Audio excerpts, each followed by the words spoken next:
ഞാൻ പറയട്ടെ, ഞാൻ അവിടെ പൂച്ച ഉണ്ടോ?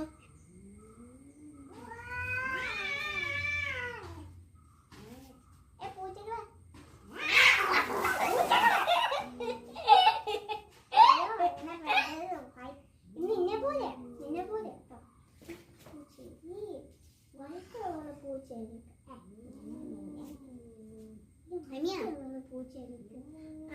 ഞാൻ അവിടെ പോകാൻ നോക്കുവാണ്. അപ്പൊ ഞാൻ നോക്കി ഈ രണ്ട് പൂച്ച അവിടുന്ന് റോഡിൽ പോയിട്ട് ഞാൻ